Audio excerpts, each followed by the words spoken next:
सत श्री अकाल जी दा खालस टीवी देखने वाले देश दुनिया के साडे सारे दर्शकों का बहुत बहुत स्वागत है। पंजाब दीयां खास खबरां दे खास बुलेटिन दे नाल मैं हरशरण कौर। अज 12 मार्च है, दिन शनिचरवार है। खबरां दे विस्तार तो पहलां तुहानूं खास ते वड्डियां खबरां दस दिंदे हां। सब तो वड्डी खबर यही है कि पंजाब दी नवीं सरकार दा सौं चुक समागम 16 मार्च नूं खटकड़ कलां दे विच होएगा, जिथे रस्मी तौर ते पंजाब दे मुख मंत्री भगवंत मान बण जाणगे।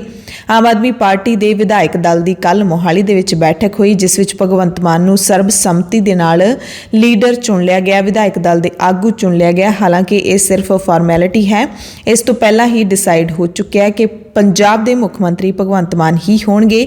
अज भगवंत मान राजपाल कोल सरकार बनाउण दा दावा पेश करनगे ते कल नूं भगवंत मान अते अरविंद केजरीवाल दोवें अमृतसर दे विच जेतू मार्च कड्ढणगे। मुख मंत्री चरणजीत सिंह चन्नी ने भी कल राजपाल नूं अस्तीफा सौंप दिता है ਅਤੇ ਕੱਲ ਹੀ ਭਗਵੰਤ ਮਾਨ ਦਿੱਲੀ ਜਾ ਕੇ ਦਿੱਲੀ ਦੇ ਮੁੱਖ ਮੰਤਰੀ ਅਤੇ ਪਾਰਟੀ ਦੇ ਕੌਮੀ ਕਨਵੀਨਰ ਅਰਵਿੰਦ ਕੇਜਰੀਵਾਲ ਨੂੰ ਮਿਲੇ ਨੇ, ਵਧਾਈਆਂ ਦਿੱਤੀਆਂ ਨੇ ਅਤੇ ਇਹ ਵੀ ਜਾਣਕਾਰੀ ਮਿਲੀ ਹੈ ਕਿ ਦੋਵਾਂ ਨੇ ਮੰਤਰੀ ਮੰਡਲ ਬਾਰੇ ਚਰਚਾ ਕੀਤੀ ਹੈ।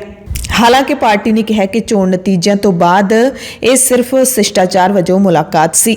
कल मोहाली दे विच विधायक दल की बैठक हुई तो भगवंत मान ने जितण तो बाद पहली बारी अपने विधायकों नूं संबोधन किया ते नाल ही पंजाबियों का धन्नवाद भी किया, जिन्हां ने वड्डे वड्डे सियासी थंमां नूं हरा के आम आदमी पार्टी के हक विच फतवा दिता है। भगवंत मान ने खास तौर पर अपने विधायकों नूं इत्थे अपीलां कीतियां। सब तो पहलां तां कहा कि वड्डे बहुमत दे नाल जित के आपां सारे आए हाँ ते अपना इहदे विच नहीं बल्कि पंजाबियों का योगदान है जिसने आपां नूं जिता के भेजिया है। इस करके बिना किसी हंकार तो लोगों की सेवा करनी है। भगवंत मान ने कहा कि पंजाब के लोगों ने लंबा समा संताप हंडाया है तो साडी पार्टी उन्हां दे लई वड्डी आस है तो इस करके असीं काम करके दिखाउणा है। वारी वारी भगवंत मान ने एक बेनती की कि चंडीगढ़ ज़्यादा समा नहीं रहना, ज़्यादा समा अपने हलके दे विच रहना है, अपने लोकां दे विच रहना है, ग्राउंड ते जाके काम करना है, जिहड़े लोकां ने तुहानूं वोटां पाईआं ने उन्हां दे विच रहना है। भगवंत मान ने फिर दोहराया कि सरकार हुण पिंडां मुहल्लियां दे विचों चलेगी, चंडीगढ़ चों नहीं चलेगी। अफसर एसी कमरिਆਂ ਵਿੱਚ ਬਹਿ ਕੇ विकास ਦੀਆਂ योजनावां नहीं उलीकणगे, सगों उन्हां नूं शहरां ते पिंडां ਵਿੱਚ जा के लोकां दी राय नाल योजनावां बनाउणीਆਂ पैणगीਆਂ, लोकां दे दरां ते जा के उन्हां दे मसले हल करने पैणगे। भगवंत मान ने यह भी समझाया अपने विधायकों नूं कि किसी के घर के मूहरे जाके ललकारे नहीं मारने, किसी नाल ये सोच के वधीकी नहीं करनी कि इत्थों घट वोटां मिलियां ने, तुसीं ये समझ के काम करना है कि तुहानूं सब ने वोटां पाईआं ने। किसी सियासी लीडर के नाल भी रंजिश नहीं कढ़नी, किसी नाल पक्षपात नहीं करना, बल्कि नौकर बन के जनता के काम करने ने।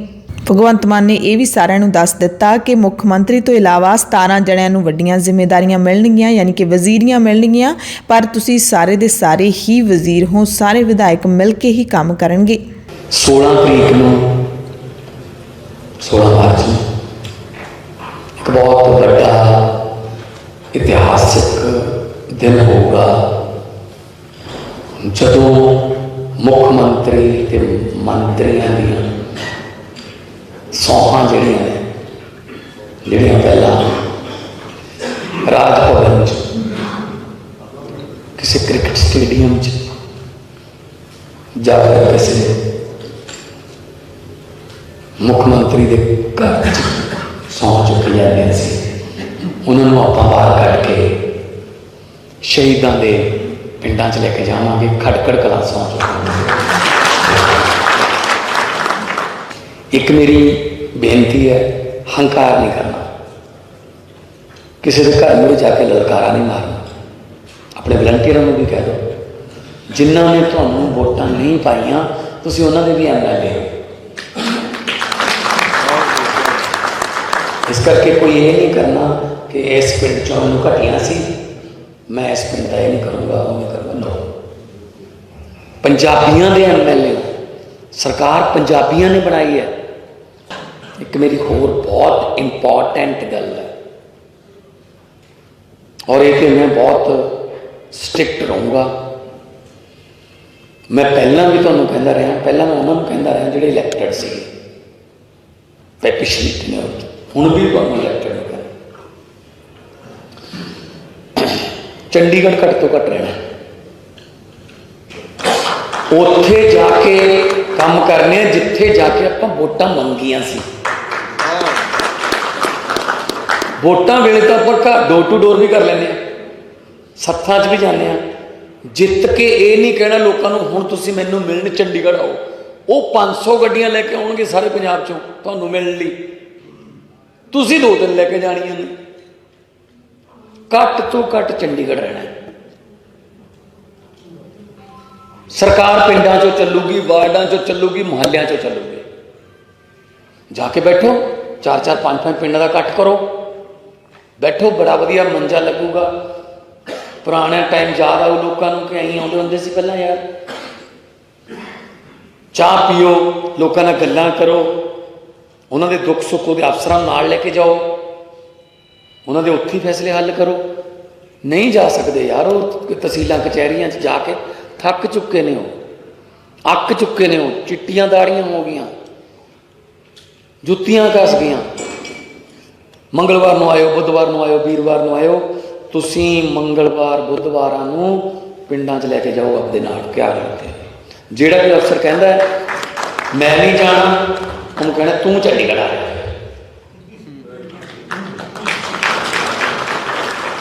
ਪਬਲਿਕ ਜਾਓਗੇ ਤਾਂ ਪਬਲਿਕ ਸਰਵੈਂਟ ਕਹਾਓਗੇ। ਸੋ ਅਰਵਿੰਦ ਕੇਜਰੀਵਾਲ ਜੀ ਵੱਲੋਂ ਵੀ ਇਹੀ ਮੈਸੇਜ ਹੈ। ਸਕੂਲ, ਹਸਪਤਾਲ, ਬਿਜਲੀ, ਇੰਡਸਟਰੀ, ਸਾਰਿਆਂ ਨੂੰ ਕਿਤੇ ਨਾ ਕਿਤੇ ਕੋਈ ਨਾ ਕੋਈ ਜ਼ਿੰਮੇਵਾਰੀ ਮਿਲੂਗੀ। 17+ CM ਆਪਾਂ ਮਿਨਿਸਟਰ ਬਣਾ ਸਕਦੇ ਹਾਂ। ਕਿਰਪਾ ਕਰਕੇ ਬਾਕੀ ਦੇ 75 ਜਿਹੜੇ ਨੇ ਉਹ ਇਸ ਗੱਲ ਦਾ ਗੁੱਸਾ ਨਾ ਕਰਨ ਕਿ ਮੈਨੂੰ ਆਏ ਨਹੀਂ। ਤੁਸੀਂ ਸਾਰੇ ਮਿਨਿਸਟਰ ਹੋ ਮੇਰੇ ਲਈ, ਜਿਹਦੇ ਕੋਲ ਮਰਜ਼ੀ ਚੱਲ ਜਾਓ, ਜਿਹਦੇ ਕੋਲ ਮਰਜ਼ੀ ਚੱਲ ਜਾਓ। ਮਿਨਿਸਟਰ ਸਾਈਨ ਉਹਦੇ ਨੇ, ਕੰਮ ਤੁਹਾਡੇ ਨੇ, ਕੰਮ ਪਬਲਿਕ ਦੇ। ਦੇਖੋ ਆਪਾਂ ਗਰੰਟੀਆਂ ਦਿੱਤੀਆਂ, ਗਰੰਟੀਆਂ ਤੋਂ ਵੱਧ ਕਰਕੇ ਦਿਖਾਉਣਾ। ਲੋਕ ਕਹਿੰਦੇ ਯਾਰ ਇਹ ਤਾਂ ਗਰੰਟੀ ਵੀ ਨਹੀਂ ਦਿੱਤੀ ਸੀ ਤੁਸੀਂ। ਅਸੀਂ ਕਹਾਂਗੇ ਕੋਈ ਗੱਲ ਨਹੀਂ, ਸਾਡੇ ਕੋਲ ਪੈਸੇ ਹੈਗੇ, ਅਸੀਂ ਆ ਵੀ ਕਰ ਲਾਂਗੇ। ਸਹਿਯੋਗ ਚਾਹੀਦਾ ਸਾਰਿਆਂ ਦਾ, ਕਿਉਂਕਿ ਤੁਹਾਨੂੰ ਪਤਾ ਹੀ ਹੈ ਪਹਿਲਾਂ ਕਹਿੰਦੇ ਸੀ ਭਗਵੰਤ ਮਾਨ ਨੂੰ ਅਨਾਉਂਸ ਨਹੀਂ ਕਰਦੇ, ਜਦੋਂ ਕਰਤਾ ਕਹਿੰਦੇ ਐਂ ਥੋੜ੍ਹੀ ਕਰਦੇ ਹੁੰਦੇ ਨੇ, ਤੇ ਹੁਣ ਕਹਿੰਦੇ ਉਹ ਤਾਂ ਚੱਲਣੀ ਨਹੀਂ। ਇਹ ਤਾਂ ਇਹੀ ਕਹੀ ਜਾਣਗੇ 5 ਸਾਲ, 10 ਸਾਲ, 15 ਸਾਲ, ਇਹੀ ਕਹੀ ਜਾਣਗੇ। ਅਸੀਂ ਪੰਜਾਬ, ਪ੍ਰੋ ਪੰਜਾਬ ਹਾਂ। ਬਹੁਤ ਸਾਰੀਆਂ ਸਕੀਮਾਂ ਦਿੱਲੀ ਤੋਂ ਗਾਈਡਲਾਈਨ ਮੁਤਾਬਕ ਆਉਣਗੀਆਂ ਕਿ ਆਹ ਕਿਵੇਂ ਤੁਸੀਂ ਕਿਵੇਂ ਕੀਤਾ ਜੀ, ਆਪਾਂ ਵੀ ਕਰਨਾ। ਚੰਗੀ ਚੀਜ਼ ਦੀ ਸਲਾਹ ਜਿੱਥੋਂ ਮਰਜ਼ੀ ਮਿਲ ਜੇ, ਮੱਧ ਪ੍ਰਦੇਸ਼ ਤੋਂ ਮਿਲ ਜੇ ਕੋਈ, ਆਹ ਕਿਵੇਂ ਕਰਤਾ ਜੀ। ਬਹੁਤ ਸਾਰੀਆਂ ਸਲਾਹਾਂ ਇੱਥੋਂ ਜਾਣਗੀਆਂ ਕਿ ਤੁਸੀਂ ਆਹ ਕਿਵੇਂ ਕਰਤਾ, ਅਸੀਂ ਕਹਿੰਦੇ ਐਂ ਕਰਤਾ। ਆਪਣਾ ਮਕਸਦ ਹੈ ਦੇਸ਼। ਬਹੁਤ ਵੱਡੀ ਗੱਲ ਹੋਣ ਲੱਗੀ ਹੈ। ਆਮ ਘਰਾਂ ਦੇ ਧੀਆਂ ਪੁੱਤ ਸਰਕਾਰਾਂ ਚਲਾਉਣਗੇ ਤੇ ਚਲਾ ਕੇ ਦਿਖਾਉਣੀਆਂ ਨੇ ਬਸ। ਬਾਕੀਆਂ ਨੇ ਲੋਕਾਂ ਨੇ, ਤੰਗ ਕਰਨ ਵਾਲੇ ਲੋਕਾਂ ਨੇ ਰਿਟਾਇਰ ਕਰਤਾ। ਸੋ ਆਮ ਆਦਮੀ ਪਾਰਟੀ ਦੀ ਜਿੱਤ ਤੋਂ ਬਾਅਦ ਹੁਣ ਪੂਰੇ ਪੰਜਾਬ ਦੀ ਸਿਆਸਤ ਇੱਕਦਮ ਬਦਲ ਗਈ ਹੈ। ਪੁਰਾਣੇ ਲੀਡਰ ਹਾਰਨ ਵਾਲੇ ਵੱਡੇ ਥੰਮਾਂ ਨੇ ਕੀ ਕਿਹਾ ਅੱਗੇ ਤੁਹਾਨੂੰ ਦੱਸਦੇ ਹਾਂ। ਤੇ ਆਮ ਆਦਮੀ ਪਾਰਟੀ ਜਿੱਤਣ ਤੋਂ ਬਾਅਦ ਉੱਚ ਅਫਸਰਾਂ ਦੇ ਵਿੱਚ ਵੀ ਹਲਚਲ ਤੇਜ਼ ਹੋ ਗਈ ਹੈ। ਏਜੀ ਦੀਪਿੰਦਰ ਨੇ ਅਸਤੀਫਾ ਦੇ ਦਿੱਤਾ ਹੈ। ਮੁੱਖ ਸਕੱਤਰ ਨੇ ਬੇਅਦਬੀ ਮਾਮਲਿਆਂ ਬਾਰੇ ਰਿਪੋਰਟ ਮੰਗ ਲਈ ਹੈ। ਸਹੁੰ ਚੁੱਕਣ ਤੋਂ ਪਹਿਲਾਂ ਹੀ ਪੰਜਾਬ ਦੀ ਨੌਕਰਸ਼ਾਹੀ ਐਕਟਿਵ ਹੋ ਰਹੀ ਹੈ। ਨਸ਼ਿਆਂ ਦੇ ਮਾਮਲੇ 'ਚ ਹੋਈਆਂ ਪੜਤਾਲਾਂ ਅਤੇ ਪੰਜਾਬ ਪੁਲਿਸ ਦੀ ਕਾਰਗੁਜ਼ਾਰੀ ਦੀ ਵੀ ਘੋਖ ਹੋਵੇਗੀ। ਮੁੱਖ ਸਕੱਤਰ ਨੇ ਬੇਅਦਬੀ ਮਾਮਲਿਆਂ ਦੀ ਜਾਂਚ ਸੰਬੰਧੀ ਪੂਰੇ ਕੇਸ ਦੇ ਵੇਰਵੇ ਡੀਜੀਪੀ ਤੋਂ ਮੰਗ ਲਏ ਨੇ। ਨਸ਼ਿਆਂ ਦੇ ਮਾਮਲੇ ਵਿੱਚ ਹੋਈਆਂ ਪੜਤਾਲਾਂ ਅਤੇ ਪੰਜਾਬ ਪੁਲਿਸ ਦੀ ਕਾਰਗੁਜ਼ਾਰੀ ਦੀ ਫਾਈਲ ਵੀ ਮੰਗ ਲਈ ਹੈ। ਇਸੇ ਤਰ੍ਹਾਂ ਸਿੱਖਿਆ ਤੇ ਸਿਹਤ ਵਿਭਾਗ ਦੇ ਅਧਿਕਾਰੀ ਵੀ ਫਾਈਲਾਂ ਤਿਆਰ ਕਰਨ ਦੇ ਵਿੱਚ ਰੁੱਝ ਗਏ ਨੇ। ਮੁੱਖ ਸਕੱਤਰ ਦਫ਼ਤਰ ਨੇ ਨਵੀਂ ਸਰਕਾਰ ਦੇ ਸਹੁੰ ਚੁੱਕ ਸਮਾਗਮਾਂ ਦੀ ਤਿਆਰੀ ਵੀ ਵਿੱਢ ਦਿੱਤੀ ਹੈ, ਜਿਸ ਨੂੰ ਲੈ ਕੇ ਕੱਲ੍ਹ ਦੁਪਹਿਰੇ ਰਿਵਿਊ ਮੀਟਿੰਗ ਵੀ ਕੀਤੀ ਗਈ। ਇਸ ਦੇ ਨਾਲ ਹੀ ਨਵੇਂ ਵਜ਼ੀਰਾਂ ਦੇ ਲਈ ਦਫ਼ਤਰਾਂ ਦੀ ਤਿਆਰੀ ਵੀ ਕੀਤੀ ਜਾਣ ਲੱਗੀ ਹੈ। ਪੁਰਾਣੇ ਵਜ਼ੀਰਾਂ ਤੋਂ ਰਿਹਾਇਸ਼ ਖਾਲੀ ਕਰਾਉਣ ਲਈ ਵੀ ਅਧਿਕਾਰੀ ਸਰਗਰਮ ਹੋ ਗਏ ਨੇ। ਪਤਾ ਲੱਗਿਆ ਕਿ ਟਰਾਂਸਪੋਰਟ ਵਿਭਾਗ ਨੇ ਵੀ ਨਵੇਂ ਮੰਤਰੀਆਂ ਨੂੰ ਦਿੱਤੇ ਜਾਣ ਵਾਲੇ ਨਵੇਂ ਵਾਹਨਾਂ ਦੇ ਪ੍ਰਬੰਧ ਕਰਨੇ ਸ਼ੁਰੂ ਕਰ ਦਿੱਤੇ ਨੇ। ਸਰਕਾਰ ਬਣਨ ਤੋਂ ਪਹਿਲਾਂ ਹੀ ਅਸਰ ਦਿਖਾਈ ਦੇਣ ਲੱਗ ਪਿਆ। ਪੰਜਾਬ ਦੇ ਵਿੱਚ ਜਗਰਾਉਂ ਦੀਆਂ ਤਸਵੀਰਾਂ ਸਾਹਮਣੇ ਆਈਆਂ ਨੇ, ਜਿੱਥੇ ਸਰਕਾਰੀ ਦਫ਼ਤਰਾਂ ਦੇ ਵਿੱਚ ਹੁਣੇ ਹੀ ਸ਼ਹੀਦ ਭਗਤ ਸਿੰਘ ਅਤੇ ਡਾਕਟਰ BR ਅੰਬੇਦਕਰ ਦੀਆਂ ਤਸਵੀਰਾਂ ਲਾ ਦਿੱਤੀਆਂ ਗਈਆਂ ਨੇ। ਇਸੇ ਤਰ੍ਹਾਂ ਫਰੀਦਕੋਟ ਦੇ ਵਿੱਚ ਸਰਕਾਰੀ ਹਸਪਤਾਲਾਂ ਨੇ ਆਪਣੇ ਜਿਹੜੇ ਮੁਲਾਜ਼ਮ ਨੇ ਉਹਨਾਂ ਨੂੰ ਸਮੇਂ ਸਿਰ ਕੰਮ ਤੇ ਆਉਣ ਦੇ ਲਈ ਕਹਿ ਦਿੱਤਾ ਹੈ, ਚਿੱਠੀਆਂ ਕੱਢ ਦਿੱਤੀਆਂ ਨੇ। ਪਟਿਆਲੇ ਦਾ ਸਿਹਤ ਵਿਭਾਗ ਵੀ ਹਰਕਤ ਵਿੱਚ ਆ ਗਿਆ ਹੈ। ਇੱਕ ਚਿੱਠੀ ਜਾਰੀ ਕੀਤੀ ਗਈ ਹੈ ਜਿਸ ਦੇ ਵਿੱਚ ਨਾ ਸਿਰਫ ਡਾਕਟਰਾਂ ਤੇ ਸਿਹਤ ਅਮਲੇ ਨੂੰ ਡਿਊਟੀ ਪ੍ਰਤੀ ਪਾਬੰਦ ਰਹਿਣ ਦੇ ਲਈ ਕਿਹਾ ਗਿਆ, ਬਲਕਿ ਮੈਡੀਕਲ ਅਮਲੇ ਨੂੰ ਮਰੀਜ਼ਾਂ ਪ੍ਰਤੀ ਆਪਣਾ ਰਵੱਈਆ ਬਦਲਣ ਦੇ ਲਈ ਵੀ ਤਾਕੀਦ ਦੇ ਦਿੱਤੀ ਗਈ ਹੈ। ਤੇ ਹੁਣ ਲੋਕ ਵੀ ਕਹਿੰਦੇ ਨੇ ਕਿ ਆਮ ਆਦਮੀ ਪਾਰਟੀ ਨੂੰ ਜਿੰਨੀ ਵੱਡੀ ਜਿੱਤ ਦਵਾਈ ਹੈ ਤੇ ਉਨੀ ਵੱਡੀ ਹੀ ਆਮ ਆਦਮੀ ਪਾਰਟੀ ਦੀ ਜ਼ਿੰਮੇਵਾਰੀ ਹੈ। ਲੋਕ ਪੂਰੀਆਂ ਜਿਹੜੀਆਂ ਹਦਾਇਤਾਂ ਨੇ, ਪੂਰੀਆਂ ਸਲਾਹਾਂ ਨੇ ਉਹ ਆਮ ਆਦਮੀ ਪਾਰਟੀ ਨੂੰ ਦੇ ਰਹੇ ਨੇ। ਭਗਵੰਤ ਮਾਨ ਨੂੰ ਸੁਨੇਹੇ ਭੇਜ ਰਹੇ ਨੇ ਕਿ ਭਗਵੰਤ ਮਾਨ ਨੂੰ ਮੁੱਖ ਮੰਤਰੀ ਦੀ ਕੁਰਸੀ ਤੇ ਬਿਠਾਇਆ ਹੈ ਤਾਂ ਉਹ ਚੰਗੀ ਤਰ੍ਹਾਂ ਝਾੜੂ ਨਾਲ ਸਫਾਈ ਕਰਨ, ਨਹੀਂ ਤਾਂ ਆਉਂਦੇ 5 ਸਾਲਾਂ ਦੇ ਵਿੱਚ ਲੋਕ ਉਸੇ ਝਾੜੂ ਨਾਲ ਉਹਨਾਂ ਦੀ ਸਫਾਈ ਵੀ ਕਰ ਦੇਣਗੇ। ਸ਼੍ਰੋਮਣੀ ਅਕਾਲੀ ਦਲ ਦੀ ਵੱਡੀ ਹਾਰ ਤੋਂ ਬਾਅਦ ਸੁਖਬੀਰ ਬਾਦਲ ਦੇ ਅਸਤੀਫੇ ਦੀ ਮੰਗ ਉੱਠਣ ਲੱਗੀ ਹੈ। ਉਧਰ ਸੰਯੁਕਤ ਅਕਾਲੀ ਦਲ ਦੇ ਪ੍ਰਧਾਨ ਸੁਖਦੇਵ ਸਿੰਘ ਢੀਂਡਸਾ ਵੀ ਅੱਜ ਅਸਤੀਫਾ ਸ਼ਾਇਦ ਸੌਂਪ ਦੇਣਗੇ। ਕੱਲ੍ਹ ਉਹਨਾਂ ਨੇ ਕਿਹਾ ਸੀ ਕਿ ਅੱਜ ਪਾਰਟੀ ਦੀ ਮੀਟਿੰਗ ਹੋਏਗੀ ਜਿਸ ਦੇ ਵਿੱਚ ਉਹ ਆਪਣੀ ਜ਼ਿੰਮੇਵਾਰੀ ਨਿਭਾਉਣਗੇ। ਵੋਟਾਂ ਦੀਆਂ ਕੁਝ ਹੋਰ ਜਾਣਕਾਰੀਆਂ ਤੁਹਾਨੂੰ ਦੇ ਦਈਏ ਤਾਂ ਪੰਜਾਬੀਆਂ ਨੇ ਆਮ ਆਦਮੀ ਪਾਰਟੀ ਨੂੰ ਐਤਕੀ ਖੁੱਲ੍ਹੇ ਦਿਲ ਨਾਲ ਵੋਟਾਂ ਪਾਈਆਂ ਨੇ। ਜੋ ਅੰਦਾਜ਼ੇ ਲਾਏ ਜਾ ਰਹੇ ਸੀ ਨਤੀਜੇ ਉਸ ਤੋਂ ਬਿਲਕੁਲ ਉਲਟ ਨਿਕਲੇ ਨੇ। ਥੋੜ੍ਹੇ ਬਹੁਤੇ ਫਰਕ ਦੇ ਨਾਲ ਜਿੱਤਾਂ ਹਾਰਾਂ ਨਹੀਂ ਹੋਈਆਂ, ਬਲਕਿ ਆਮ ਆਦਮੀ ਪਾਰਟੀ ਦੇ 11 ਉਮੀਦਵਾਰ 50,000 ਤੋਂ ਵੱਧ ਵੋਟਾਂ ਦੇ ਫਰਕ ਨਾਲ ਜਿੱਤੇ ਨੇ। ਪੰਜਾਬ ਦੀਆਂ ਇਹਨਾਂ ਚੋਣਾਂ ਦੇ ਵਿੱਚ ਮਹਿਲਾ ਉਮੀਦਵਾਰਾਂ ਨੇ ਵੀ ਪੁਰਸ਼ ਉਮੀਦਵਾਰਾਂ ਨੂੰ ਪਛਾੜ ਕੇ ਰੱਖ ਦਿੱਤਾ ਹੈ, ਉਹ ਵੀ ਵੱਡੇ ਫਰਕ ਦੇ ਨਾਲ। ਤੇ ਪੰਜਾਬ ਦੇ ਬੰਗਾ ਇਲਾਕੇ ਦੀ ਸਮਾਜਿਕ ਸਾਂਝ ਸੰਸਥਾ ਨੇ ਐਲਾਨ ਕੀਤਾ ਹੈ ਕਿ ਪੰਜਾਬ ਦੀਆਂ ਨਵੀਆਂ ਚੁਣੀਆਂ ਗਈਆਂ ਮਹਿਲਾ ਵਿਧਾਇਕਾਂ ਦਾ ਸਮਾਜ ਦਾ ਮਾਣ ਪੁਰਸਕਾਰ ਦੇ ਨਾਲ ਸਨਮਾਨ ਹੋਵੇਗਾ। ਉਧਰ ਭਦੌੜ ਤੋਂ ਮੁੱਖ ਮੰਤਰੀ ਚਰਨਜੀਤ ਸਿੰਘ ਚੰਨੀ ਨੂੰ ਹਰਾਉਣ ਵਾਲੇ ਆਮ ਆਦਮੀ ਪਾਰਟੀ ਦੇ ਉਮੀਦਵਾਰ ਲਾਭ ਸਿੰਘ ਉਗੋਕੀ ਦੀ ਮਾਂ ਆਪਣੇ ਪੁੱਤ ਦੇ ਵਿਧਾਇਕ ਬਣਨ ਤੋਂ ਬਾਅਦ ਵੀ ਸਕੂਲ ਦੇ ਵਿੱਚ ਜਾ ਕੇ ਆਪਣੀ ਡਿਊਟੀ ਨਿਭਾ ਰਹੀ ਹੈ। ਪੁੱਤ ਦੇ ਵਿਧਾਇਕ ਬਣਨ ਤੋਂ ਬਾਅਦ ਵੀ ਕਿਰਤ ਕਰਨੀ ਨਹੀਂ ਛੱਡੀ ਅਤੇ ਕਿਹਾ ਕਿ ਅੱਗੇ ਵੀ ਨਹੀਂ ਛੱਡਾਂਗੀ। ਪੁੱਤ ਹਲਕੇ ਦੀ ਸੇਵਾ ਕਰੂਗਾ ਤੇ ਮੈਂ ਬੱਚਿਆਂ ਦੀ ਸੇਵਾ ਕਰਾਂਗੀ। ਲਾਭ ਸਿੰਘ ਦੀ ਮਾਤਾ ਬਲਦੇਵ ਕੌਰ ਰੋਜ਼ਾਨਾ ਵਾਂਗ ਪਿੰਡ ਉਗੋਕੇ ਦੇ ਸਰਕਾਰੀ ਮਿਡਲ ਸਕੂਲ ਵਿੱਚ ਸਫਾਈ ਸੇਵਕਾ ਦੀ ਡਿਊਟੀ ਨਿਭਾਉਣ ਲਈ ਪਹੁੰਚੀ ਅਤੇ ਪਿੰਡ ਦੇ ਤੇ ਇਲਾਕੇ ਦੇ ਲੋਕ ਉੱਥੇ ਹੀ ਲਾਭ ਸਿੰਘ ਦੀ ਮਾਤਾ ਨੂੰ ਵਧਾਈਆਂ ਦੇਣ ਲਈ ਪਹੁੰਚ ਰਹੇ ਸੀ। ਆਮ ਆਦਮੀ ਪਾਰਟੀ ਵਿੱਚ ਆ ਕੇ ਦਲ ਬਦਲੂਆਂ ਦੀ ਕਿਸਮਤ ਵੀ ਚਮਕੀ ਹੈ। ਇਹਨਾਂ ਦੇ ਵਿੱਚੋਂ ਨਾਮ ਲਏ ਜਾ ਸਕਦੇ ਨੇ। ਮੋਹਾਲੀ ਤੋਂ ਜਿੱਤਣ ਵਾਲੇ ਉਮੀਦਵਾਰ ਕੁਲਵੰਤ ਸਿੰਘ ਦਾ ਨਾਮ ਲਿਆ ਜਾ ਸਕਦਾ ਹੈ। ਅਜੀਤਪਾਲ ਸਿੰਘ ਕੋਹਲੀ ਜਿਹੜੇ ਕਿ ਪਟਿਆਲਾ ਤੋਂ ਜਿੱਤੇ ਨੇ, ਕੈਪਟਨ ਨੂੰ ਹਰਾਇਆ ਹੈ। ਇਸੇ ਤਰ੍ਹਾਂ ਸਰਦੂਲਗੜ੍ਹ ਤੋਂ ਗੁਰਪ੍ਰੀਤ ਸਿੰਘ ਬਣਾਵਾਲੀ, ਇਹਨਾਂ ਨੇ ਮੋਫਰ ਤੇ ਭੁੰਦੜ ਨੂੰ ਹਰਾਇਆ ਹੈ। ਤੇ ਹੋਰ ਵੀ ਬਹੁਤ ਸਾਰੇ ਉਮੀਦਵਾਰ ਨੇ ਜਿਨ੍ਹਾਂ ਨੇ ਦੂਜੀਆਂ ਪਾਰਟੀਆਂ ਛੱਡ ਕੇ ਆਮ ਆਦਮੀ ਪਾਰਟੀ ਦਾ ਪੱਲਾ ਫੜਿਆ ਸੀ ਤੇ ਜਿੱਤ ਹੈ ਜਿਹੜੀ ਉਹ ਹਾਸਲ ਕਰ ਲਈ ਹੈ। ਇਸੇ ਤਰ੍ਹਾਂ ਬਹੁਤ ਸਾਰੇ ਅਜਿਹੇ ਉਮੀਦਵਾਰ ਵੀ ਹੈਗੇ ਨੇ ਜਿਹੜੇ ਹੁਣ ਪਛਤਾ ਰਹੇ ਹੋਣਗੇ, ਜਿਨ੍ਹਾਂ ਨੇ ਆਮ ਆਦਮੀ ਪਾਰਟੀ ਛੱਡ ਕੇ ਦੂਜੀਆਂ ਪਾਰਟੀਆਂ ਦਾ ਪੱਲਾ ਫੜ ਲਿਆ ਸੀ ਤੇ ਅੱਜ ਉਹਨਾਂ ਨੂੰ ਹਾਰ ਦਾ ਮੂੰਹ ਦੇਖਣਾ ਪਿਆ ਹੈ। ਤੇ ਆਮ ਆਦਮੀ ਪਾਰਟੀ ਦੀ ਜਿਹੜੀ ਸੁਨਾਮੀ ਆਈ ਹੈ ਉਹਦੇ ਵਿੱਚ ਵੱਡੇ ਵੱਡੇ ਥੰਮਾਂ ਦੀਆਂ ਜ਼ਮਾਨਤਾਂ ਵੀ ਜ਼ਬਤ ਹੋ ਗਈਆਂ ਨੇ। ਲੁਧਿਆਣਾ ਦੇ ਵਿੱਚ ਹਮੇਸ਼ਾ ਜਿੱਤਣ ਵਾਲੇ ਬੈਂਸ ਭਰਾ ਵੀ ਜ਼ਮਾਨਤ ਜ਼ਬਤ ਹੋਣ ਤੱਕ ਪਹੁੰਚ ਗਏ ਨੇ। ਸੰਗਰੂਰ ਦੇ ਵਿੱਚ ਨਰਿੰਦਰ ਕੌਰ ਭਰਾਜ ਨੇ 2 ਵੱਡੇ ਉਮੀਦਵਾਰਾਂ ਦੀਆਂ ਜ਼ਮਾਨਤ ਰਾਸ਼ੀਆਂ ਜ਼ਬਤ ਕਰਾ ਦਿੱਤੀਆਂ ਨੇ। ਬੈਂਸ ਭਰਾਵਾਂ ਦੀ ਹਾਰ ਵੀ ਬਹੁਤ ਵੱਡਾ ਝਟਕਾ ਦੇਣ ਵਾਲੀ ਹੈ ਕਿਉਂਕਿ 10 ਸਾਲਾਂ ਤੱਕ ਲੋਕਾਂ ਦੇ ਦਿਲਾਂ ਤੇ ਰਾਜ ਕਰਨ ਵਾਲੇ ਬੈਂਸ ਭਰਾਵਾਂ ਤੇ ਇਸ ਵਾਰੀ ਲੋਕਾਂ ਨੇ ਇੰਨਾ ਕੁ ਭਰੋਸਾ ਵੀ ਨਹੀਂ ਕੀਤਾ ਕਿ ਉਹਨਾਂ ਦੀ ਜ਼ਮਾਨਤ ਬਚ ਸਕੇ। ਉਹਨਾਂ ਦੀ ਆਪਣੀ ਹੀ ਨਹੀਂ ਬਲਕਿ ਲੋਕ ਇਨਸਾਫ ਪਾਰਟੀ ਦੀ ਹਰੇਕ ਉਮੀਦਵਾਰ ਦੀ ਜ਼ਮਾਨਤ ਜ਼ਬਤ ਹੋਈ ਹੈ। ਇਸੇ ਤਰ੍ਹਾਂ ਸੰਯੁਕਤ ਸਮਾਜ ਮੋਰਚੇ ਦੇ ਮੁਖੀ ਬਲਵੀਰ ਸਿੰਘ ਰਾਜੇਵਾਲ ਸਮੇਤ 92 ਉਮੀਦਵਾਰਾਂ ਦੀਆਂ ਜ਼ਮਾਨਤਾਂ ਜ਼ਬਤ ਹੋਈਆਂ ਨੇ। ਸਿਰਫ ਲੱਖਾ ਸਿਧਾਣਾ ਹੀ ਆਪਣੀ ਜ਼ਮਾਨਤ ਬਚਾ ਸਕਿਆ। ਕੰਸੂਆਂ ਮਿਲ ਰਹੀਆਂ ਨੇ ਕਿ ਸੁਖਪਾਲ ਸਿੰਘ ਖਹਿਰਾ ਹੁਣ ਕਾਂਗਰਸ ਪਾਰਟੀ ਜੋ ਵਿਰੋਧੀ ਧਿਰ ਦੇ ਵਜੋਂ ਹੁਣ ਆਪਣੀ ਡਿਊਟੀ ਨਿਭਾਏਗੀ, ਉਸ ਦੇ ਲੀਡਰ ਹੋਣਗੇ, ਵਿਰੋਧੀ ਧਿਰ ਦੇ ਲੀਡਰ ਹੋਣਗੇ, ਓਪੋਜੀਸ਼ਨ ਲੀਡਰ ਹੋਣਗੇ। ਸੁਖਪਾਲ ਖਹਿਰਾ ਇਸ ਵਾਰੀ ਜਿੱਤੇ ਨੇ। ਖਹਿਰਾ ਨੇ ਕਿਹਾ ਹੈ ਕਿ ਆਮ ਆਦਮੀ ਪਾਰਟੀ ਦੀ ਹਵਾ ਹੋਣ ਦੇ ਬਾਵਜੂਦ ਵੀ ਲੋਕਾਂ ਨੇ ਮੇਰੇ ਕਿਰਦਾਰ ਤੇ ਕੰਮਾਂ ਕਰਕੇ ਮੈਨੂੰ ਜਿਤਾਇਆ ਹੈ। ਕਾਂਗਰਸ ਦੀ ਵੱਡੀ ਹਾਰ ਤੋਂ ਬਾਅਦ ਪੰਜਾਬ ਕਾਂਗਰਸ ਦੇ ਸਾਬਕਾ ਪ੍ਰਧਾਨ ਸੁਨੀਲ ਜਾਖੜ ਕੱਲ੍ਹ ਸੱਚਖੰਡ ਸ੍ਰੀ ਦਰਬਾਰ ਸਾਹਿਬ ਵਿਖੇ ਮੱਥਾ ਟੇਕਣ ਲਈ ਪਹੁੰਚੇ। ਜਾਖੜ ਨੇ ਕਿਹਾ ਕਿ ਲੋਕਾਂ ਦੇ ਫਤਵੇ ਨੇ ਡੇਰੇਦਾਰਾਂ ਦੀਆਂ ਦੁਕਾਨਾਂ ਬੰਦ ਕਰਵਾਈਆਂ ਨੇ, ਉਹਨਾਂ ਡੇਰੇਦਾਰਾਂ ਦੀਆਂ ਜੋ ਆਪਣੇ ਚੇਲਿਆਂ ਨੂੰ ਵੋਟਾਂ ਵੇਚਦੇ ਸੀ। ਕਾਂਗਰਸ ਦੀ ਵੱਡੀ ਹਾਰ ਤੇ ਟਿੱਪਣੀ ਕਰਨ ਤੋਂ ਜਾਖੜ ਨੇ ਗੁਰੇਜ਼ ਕੀਤਾ, ਪਰ ਇਹ ਜ਼ਰੂਰ ਕਿਹਾ ਕਿ ਜਿਨ੍ਹਾਂ ਨੇ ਵੀ ਗੁਰੂ ਘਰ ਨਾਲ ਮੱਥਾ ਲਾਇਆ ਉਹ ਨੇਸ ਤੋਂ ਨਾਬੂਦ ਹੋ ਗਏ ਨੇ।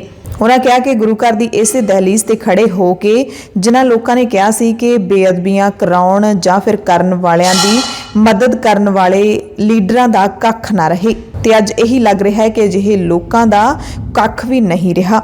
ਬਾਬਲ ਕਲਾਂ ਗੋਲੀकांड ਦੇ ਨਾਲ ਜੁੜੀ ਹੋਈ ਖਬਰ ਹੈ, ਜਿਸ ਵਿੱਚ ਮੁਲਜ਼ਮ ਵਜੋਂ ਨਾਮਜ਼ਦ ਪੰਜਾਬ ਦਾ ਸਾਬਕਾ ਡੀਜੀਪੀ ਸੁਮੇਧ ਸੈਣੀ ਕੱਲ੍ਹ ਨਿੱਜੀ ਤੌਰ ਤੇ ਅਦਾਲਤ ਵਿੱਚ ਪੇਸ਼ ਨਹੀਂ ਹੋਇਆ। ਪੰਜਾਬ ਤੇ ਹਰਿਆਣਾ ਹਾਈ ਕੋਰਟ ਨੇ ਸਾਬਕਾ ਡੀਜੀਪੀ ਸੁਮੇਧ ਸੈਣੀ ਦੀ ਪੇਸ਼ੀ ਤੇ ਗ੍ਰਿਫਤਾਰੀ ਉੱਪਰ ਰੋਕ ਲਾਈ ਹੋਈ ਸੀ, ਪਰ ਸੁਪਰੀਮ ਕੋਰਟ ਨੇ ਪਿਛਲੇ ਹਫ਼ਤੇ ਹੀ ਹਾਈ ਕੋਰਟ ਦੇ ਫੈਸਲੇ ਨੂੰ ਆਧਾਰਹੀਣ ਦੱਸਦਿਆਂ ਪੰਜਾਬ ਹਰਿਆਣਾ ਹਾਈ ਕੋਰਟ ਦੇ ਚੀਫ ਜਸਟਿਸ ਨੂੰ ਹੁਕਮ ਦਿੱਤੇ ਸੀ ਕਿ ਸੁਮੇਧ ਸੈਣੀ ਨੂੰ ਮਿਲੀ ਬਲੈਂਕਟ ਬੇਲ ਤੇ ਮੁੜ ਵਿਚਾਰ ਕੀਤਾ ਜਾਵੇ ਤੇ ਸੁਮੇਧ ਸੈਣੀ ਨੇ ਫਰੀਦਕੋਟ ਦੀ ਅਦਾਲਤ ਵਿੱਚ ਅਰਜ਼ੀ ਦਾਇਰ ਕਰਕੇ ਨਿੱਜੀ ਪੇਸ਼ੀ ਤੋਂ ਛੋਟ ਮੰਗੀ ਸੀ ਤੇ ਹੁਣ ਸੁਪਰੀਮ ਕੋਰਟ ਦੇ ਹੁਕਮਾਂ ਤੋਂ ਬਾਅਦ ਹਾਈ ਕੋਰਟ 19 ਮਾਰਚ ਤੱਕ ਉਸ ਦੀ ਪਟੀਸ਼ਨ ਤੇ ਮੁੜ ਵਿਚਾਰ ਕਰ ਸਕਦੀ ਹੈ। ਵਿਦਿਆਰਥੀਆਂ ਦੇ ਨਾਲ ਜੁੜੀ ਜ਼ਰੂਰੀ ਖਬਰ ਹੈ। ਸੀਬੀਐਸਈ ਨੇ 10ਵੀਂ ਤੇ 12ਵੀਂ ਦੇ ਟਰਮ 2 ਦੀ ਡੇਟ ਸ਼ੀਟ ਜਾਰੀ ਕਰ ਦਿੱਤੀ ਹੈ। 10ਵੀਂ ਜਮਾਤ ਦੇ ਪੇਪਰ 26 ਅਪ੍ਰੈਲ ਤੋਂ 24 ਮਈ ਤੱਕ ਅਤੇ 12ਵੀਂ ਜਮਾਤ ਦੇ ਪੇਪਰ 26 ਅਪ੍ਰੈਲ ਤੋਂ 15 ਜੂਨ ਤੱਕ ਹੋਣਗੇ। ਤੁਸੀਂ ਬੋਰਡ ਦੀ ਵੈਬਸਾਈਟ ਤੇ ਜਾ ਕੇ ਸਾਰੀ ਡੇਟ ਸ਼ੀਟ ਚੈੱਕ ਕਰ ਸਕਦੇ ਹੋ। ਰੂਸ ਤੇ ਯੂਕਰੇਨ ਯੁੱਧ ਨਾਲ ਜੁੜੀ ਜਾਣਕਾਰੀ ਤੁਹਾਨੂੰ ਦੇ ਦਿੰਦੇ ਹਾਂ, ਜਿੱਥੇ ਜੰਗ ਲਗਾਤਾਰ ਜਾਰੀ ਹੈ। ਰੂਸ ਦੇ ਵੱਲੋਂ ਯੂਕਰੇਨ ਦੇ ਪੱਛਮੀ ਸ਼ਹਿਰਾਂ ਦੇ ਉੱਤੇ ਹਵਾਈ ਹਮਲੇ ਕੀਤੇ ਜਾ ਰਹੇ ਨੇ। ਯੂਕਰੇਨ ਦੇ 2 ਪੱਛਮੀ ਸ਼ਹਿਰਾਂ ਇਵਾਨੋ ਫ੍ਰੈਂਕਿਵਸਕ ਅਤੇ ਲੁਤਸਕ ਦੇ ਵਿੱਚ ਹਵਾਈ ਅੱਡਿਆਂ ਦੇ ਨੇੜੇ ਰੂਸ ਦੀ ਫੌਜ ਨੇ ਹਮਲੇ ਕੀਤੇ ਨੇ ਤੇ ਹੁਣ ਪ੍ਰਸ਼ਾਸਨ ਨੇ ਦੋਵੇਂ ਸ਼ਹਿਰਾਂ ਦੇ ਲੋਕਾਂ ਨੂੰ ਸੁਰੱਖਿਅਤ ਥਾਵਾਂ ਤੇ ਜਾਣ ਦੀ ਅਪੀਲ ਕੀਤੀ ਹੈ। ਹਾਲਾਂਕਿ ਇਹਨਾਂ ਹਮਲਿਆਂ ਦੇ ਵਿੱਚ ਕਿਸੇ ਵੀ ਤਰ੍ਹਾਂ ਦੇ ਜਾਨੀ ਨੁਕਸਾਨ ਤੋਂ ਰਾਹਤ ਹੈ ਤੇ ਜਿਹੜਾ ਰੂਸ ਦੀ ਫੌਜ ਦਾ ਵੱਡਾ ਕਾਫਲਾ ਯੂਕਰੇਨ ਦੀ ਰਾਜਧਾਨੀ ਕੀਵ ਵੱਲ ਵੱਧ ਰਿਹਾ ਸੀ ਪਿਛਲੇ ਕਈ ਦਿਨਾਂ ਤੋਂ, ਉਹ ਹੁਣ ਕੀਵ ਦੇ ਨੇੜੇ ਪਹੁੰਚ ਗਿਆ ਹੈ। ਕੀਵ ਨੇੜੇ ਕਸਬਿਆਂ ਤੇ ਜੰਗਲਾਂ ਵਿੱਚ ਤੈਨਾਤ ਫੌਜੀਆਂ ਦੇ ਵੱਲੋਂ ਗੋਲੀਬਾਰੀ ਨਾਲ ਸਥਿਤੀ ਹੋਰ ਬਦਤਰ ਹੋਣ ਦੇ ਸੰਕੇਤ ਮਿਲੇ ਨੇ। ਪੰਜਾਬ ਦੀਆਂ ਖਾਸ ਖਬਰਾਂ ਦੇ ਖਾਸ ਬੁਲੇਟਿਨ ਦੇ ਵਿੱਚ ਕੁਝ ਹੋਰ ਖਬਰਾਂ ਤੁਹਾਨੂੰ ਵਿਸਥਾਰ 'ਚ ਦੱਸਦੇ ਹਾਂ। ਪੰਜਾਬ ਦੀ ਨਵੀਂ ਬਣ ਜਾ ਰਹੀ ਆਮ ਆਦਮੀ ਪਾਰਟੀ, ਆਮ ਆਦਮੀ ਦੀ ਸਰਕਾਰ 16 ਮਾਰਚ ਨੂੰ ਸਹੁੰ ਚੁੱਕੇਗੀ। ਭਗਵੰਤ ਮਾਨ ਦੀ ਅਗਵਾਈ ਦੇ ਵਿੱਚ 16 ਮਾਰਚ ਨੂੰ ਸਹੁੰ ਚੁੱਕ ਸਮਾਗਮ ਹੋਵੇਗਾ। ਮਾਨ ਪਾਰਟੀ ਦੇ ਕੌਮੀ ਕਨਵੀਨਰ ਅਤੇ ਦਿੱਲੀ ਦੇ ਮੁੱਖ ਮੰਤਰੀ ਅਰਵਿੰਦ ਕੇਜਰੀਵਾਲ ਨੂੰ ਮਿਲਣ ਦੇ ਲਈ ਦਿੱਲੀ ਗਏ ਅਤੇ ਪੈਰੀ ਹੱਥ ਲਾ ਕੇ ਜੱਫੀ ਪਾ ਕੇ ਮਿਲੇ। ਮਨੀਸ਼ ਸਿਸੋਦੀਆ ਨੂੰ ਵੀ ਮਿਲੇ, ਵਧਾਈਆਂ ਦਿੱਤੀਆਂ। ਪੰਜਾਬ ਦੇ ਵਿੱਚ ਵੱਡੀ ਜਿੱਤ ਦੀਆਂ ਭਗਵੰਤ ਮਾਨ ਨੇ ਕੇਜਰੀਵਾਲ ਨੂੰ ਸਹੁੰ ਚੁੱਕ ਸਮਾਗਮ ਵਿੱਚ ਸ਼ਾਮਿਲ ਹੋਣ ਦਾ ਸੱਦਾ ਵੀ ਦਿੱਤਾ ਤੇ ਉਸ ਤੋਂ ਪਹਿਲਾਂ 13 ਮਾਰਚ ਨੂੰ ਦੋਵੇਂ ਲੀਡਰ ਅੰਮ੍ਰਿਤਸਰ ਦੇ ਵਿੱਚ ਜੇਤੂ ਜਲੂਸ ਵੀ ਕੱਢਣਗੇ। ਸਹੁੰ ਚੁੱਕ ਸਮਾਗਮ ਨਵਾਂ ਸ਼ਹਿਰ ਜ਼ਿਲ੍ਹੇ ਦੇ ਮਹਾਨ ਆਜ਼ਾਦੀ ਘੁਲਾਟੀਏ ਸ਼ਹੀਦ ਭਗਤ ਸਿੰਘ ਦੇ ਜੱਦੀ ਪਿੰਡ ਖਟਕੜ ਕਲਾਂ ਦੇ ਵਿੱਚ ਹੋਵੇਗਾ ਅਤੇ ਭਗਵੰਤ ਮਾਨ ਨੇ ਇਸ ਦੇ ਲਈ ਸਾਰੇ ਲੋਕਾਂ ਨੂੰ ਇੱਕ ਦਿਨ ਪਹਿਲਾਂ ਹੀ ਸੱਦਾ ਦੇ ਦਿੱਤਾ ਸੀ ਤੇ ਪੰਜਾਬ ਦੇ ਵਿੱਚ ਹੁੰਜਾ ਫਿਰ ਜਿੱਤ ਹਾਸਲ ਕਰਨ ਤੋਂ ਬਾਅਦ 12 ਮਾਰਚ ਨੂੰ ਭਗਵੰਤ ਮਾਨ ਰਾਜਪਾਲ ਬਨਵਾਰੀ ਲਾਲ ਪੁਰੋਹਿਤ ਦੇ ਨਾਲ ਮੁਲਾਕਾਤ ਕਰਨਗੇ, ਸਰਕਾਰ ਬਣਾਉਣ ਦਾ ਦਾਅਵਾ ਪੇਸ਼ ਕਰਨਗੇ।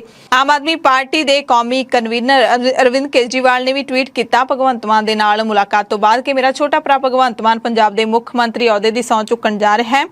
ਸਹੁੰ ਚੁੱਕ ਸਮਾਗਮ ਦੇ ਵਿੱਚ ਸ਼ਾਮਿਲ ਹੋਣ ਦਾ ਸੱਦਾ ਦੇਣ ਦੇ ਲਈ ਉਹ ਮੇਰੇ ਘਰ ਆਏ। ਮੈਨੂੰ ਪੂਰਾ ਭਰੋਸਾ ਹੈ ਭਗਵੰਤ ਮਾਨ ਮੁੱਖ ਮੰਤਰੀ ਵਜੋਂ ਪੰਜਾਬ ਦੇ ਲੋਕਾਂ ਦੀ ਹਰ ਉਮੀਦ ਨੂੰ ਪੂਰਾ ਕਰਨਗੇ। ਉਧਰ ਮੁੱਖ ਮੰਤਰੀ ਚਰਨਜੀਤ ਸਿੰਘ ਚੰਨੀ ਨੇ ਪੰਜਾਬ ਦੇ ਰਾਜਪਾਲ ਨੂੰ ਅਸਤੀਫਾ ਸੌਂਪ ਦਿੱਤਾ ਹੈ ਅਤੇ 15ਵੀਂ ਵਿਧਾਨ ਸਭਾ ਭੰਗ ਕਰਨ ਦੀ ਪੇਸ਼ਕਸ਼ ਵੀ ਕੀਤੀ ਹੈ। ਉਸ ਤੋਂ ਬਾਅਦ ਮੀਡੀਆ ਦੇ ਮੁਖਾਤਿਬ ਹੋਏ ਨੇ। ਚੰਨੀ ਨੇ ਕਿਹਾ ਕਿ ਮੈਂ ਅਸਤੀਫਾ ਸੌਂਪ ਦਿੱਤਾ, ਪਰ ਰਾਜਪਾਲ ਨੇ ਕਿਹਾ ਕਿ ਨਵੀਂ ਸਰਕਾਰ ਚੁਣੇ ਬਣਨ ਤੱਕ ਜਿਹੜਾ ਤੁਸੀਂ ਕੰਮਕਾਜ ਸਾਂਭਦੇ ਰਹੋ। ਕਹਿੰਦੇ ਅਸੀਂ ਪਬਲਿਕ ਦੇ ਵਿੱਚ ਰਹਾਂਗੇ, ਆਪਣੇ ਕੰਮ ਕਰਦੇ ਰਹਾਂਗੇ। ਨਵੀਂ ਸਰਕਾਰ ਨੂੰ ਅਸੀਂ ਇਹੀ ਕਹਾਂਗੇ ਕਿ ਸਾਡੇ ਵੱਲੋਂ ਲਏ ਸਾਰੇ ਫੈਸਲੇ ਜਾਰੀ ਰੱਖਣ, ਜਿਹਦੇ ਵਿੱਚ ਅਸੀਂ ਪੈਟਰੋਲ ਡੀਜ਼ਲ ਸਸਤੇ ਕੀਤੇ ਸੀ, ਬਿਜਲੀ ਸਸਤੀ ਕੀਤੀ, ਰੇਤਾ ਸਸਤਾ ਕੀਤਾ, ਉਹ ਸਾਰਾ ਉਸੇ ਤਰ੍ਹਾਂ ਜਾਰੀ ਰੱਖਿਆ ਜਾਏ। ਪੰਜਾਬ ਦੇ ਲੋਕਾਂ ਨੇ ਕਹਿੰਦੇ ਬਦਲਾਅ ਨੂੰ ਵੋਟਾਂ ਪਾਈਆਂ ਨੇ, ਉਹ ਬਦਲਾਅ ਚਾਹੁੰਦੇ ਸੀ। ਜਿਹੜੇ ਸੁਪਨੇ ਹੁਣ ਕਹਿੰਦੇ ਤੁਸੀਂ ਦਿਖਾਏ ਨੇ, ਪਾਰਟੀ ਨੂੰ ਕਹਿ ਰਹੇ ਸੀ ਆਮ ਆਦਮੀ ਨੂੰ ਕਿ ਜਿਹੜੇ ਸੁਪਨੇ ਤੁਸੀਂ ਲੋਕਾਂ ਨੂੰ ਦਿਖਾਏ ਨੇ ਉਹਨਾਂ ਤੇ ਤੁਸੀਂ ਖਰਾ ਜ਼ਰੂਰ ਉਤਰਿਓ ਤੇ ਕਹਿੰਦੇ ਅਸੀਂ ਨਵੀਂ ਸਰਕਾਰ ਨੂੰ ਪੂਰੀ ਤਰ੍ਹਾਂ ਕੋਆਪਰੇਟ ਕਰਾਂਗੇ। ਚੰਨੀ ਨੇ ਇਹ ਬਿਆਨ ਦਿੱਤਾ। ਮੀਟਿੰਗ ਬੁਲਾ ਕੇ 15ਵੀਂ ਵਿਧਾਨ ਸਭਾ ਭੰਗ ਕਰਨ ਦੀ ਸਿਫਾਰਿਸ਼ ਐਸੀ ਗਵਰਨਰ ਸਾਹਿਬ ਨੂੰ ਕੀਤੀ ਹੈ ਤੇ ਮੈਂ ਆਪਣਾ ਅਸਤੀਫਾ ਗਵਰਨਰ ਸਾਹਿਬ ਨੂੰ ਸੌਂਪ ਦਿੱਤਾ ਹੈ। ਗਵਰਨਰ ਸਾਹਿਬ ਨੇ ਨਵੀਂ ਸਹੁੰ ਚੱਕਣ ਤੱਕ ਮੈਨੂੰ ਕੰਟੀਨਿਊ ਥੱਲੇ ਕਰ ਲਓ ਯਾਰ ਕੈਬਨਿਟ ਨੂੰ ਕੰਟੀਨਿਊ ਕਰਨ ਵਾਸਤੇ ਕਿਹਾ। ਸੋ ਜੋ ਪਬਲਿਕ ਦਾ ਫੈਸਲਾ ਆਇਆ ਸਾਨੂੰ ਸਿਰ ਮੱਥੇ ਹੈ। ਅਸੀਂ ਉਸ ਤਹਿਤ ਪੰਜਾਬ ਦੇ ਲੋਕਾਂ ਦੀ ਸੇਵਾ ਦੇ ਵਿੱਚ ਹਾਜ਼ਰ ਰਹਾਂਗੇ, ਆਪਣੀ ਡਿਊਟੀ ਕਰਦੇ ਰਹਾਂਗੇ, ਪਬਲਿਕ ਦੇ ਵਿੱਚ ਰਹਾਂਗੇ, ਪਬਲਿਕ ਦੇ ਕੰਮ ਜੋ ਜਿੰਨੇ ਅਸੀਂ ਕਰ ਸਕਦੇ 11 ਦਿਨ ਅਸੀਂ ਜੋ ਕੰਮ ਕੀਤਾ ਉਹ ਅਸੀਂ ਕੈਬਨਿਟ ਦੇ ਵਿੱਚ ਵੀ ਅੱਜ ਪਾਸ ਕੀਤਾ ਹੈ।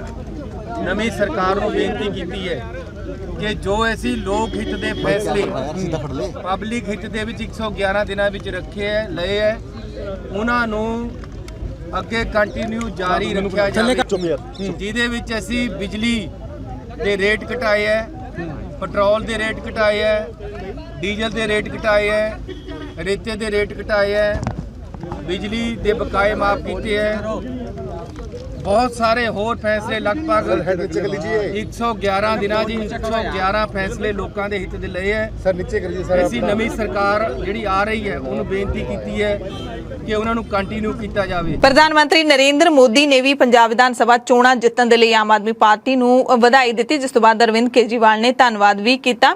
ਪ੍ਰਧਾਨ ਮੰਤਰੀ ਨੇ ਵੀਰਵਾਰ ਰਾਤ ਨੂੰ ਹੀ ਟਵੀਟ ਕਰ ਦਿੱਤਾ ਸੀ, ਕਿਹਾ ਸੀ ਕਿ ਪੰਜਾਬ ਚੋਣਾਂ 'ਚ ਜਿੱਤ ਲਈ ਆਮ ਆਦਮੀ ਪਾਰਟੀ ਨੂੰ ਮੇਰੀਆਂ ਵਧਾਈਆਂ। ਮੈਂ ਪੰਜਾਬ ਦੀ ਭਲਾਈ ਲਈ ਕੇਂਦਰ ਤੋਂ ਹਰ ਸੰਭਵ ਮਦਦ ਦਾ ਭਰੋਸਾ ਦਿਵਾਉਂਦਾ ਹਾਂ। ਅਤੇ ਉਸ ਟਵੀਟ ਦੇ ਜਵਾਬ ਵਿੱਚ ਕੇਜਰੀਵਾਲ ਨੇ ਲਿਖਿਆ ਸੀ, ਧੰਨਵਾਦ ਸਰ। ਸ਼੍ਰੋਮਣੀ ਅਕਾਲੀ ਦਲ ਦੇ ਪ੍ਰਧਾਨ ਸੁਖਬੀਰ ਸਿੰਘ ਬਾਦਲ ਨੇ ਪਾਰਟੀ ਦੀ ਨਮੋਸ਼ੀਜਨਕ ਜਿਹੜੀ ਹਾਰ ਹੋਈ ਹੈ ਉਸ ਦੀ ਜ਼ਿੰਮੇਵਾਰੀ ਆਪਣੇ ਸਿਰ ਲਈ ਹੈ ਅਤੇ ਭਗਵੰਤ ਮਾਨ ਨੂੰ ਜਿੱਤ ਦੀ ਵਧਾਈ ਵੀ ਦਿੱਤੀ ਹੈ।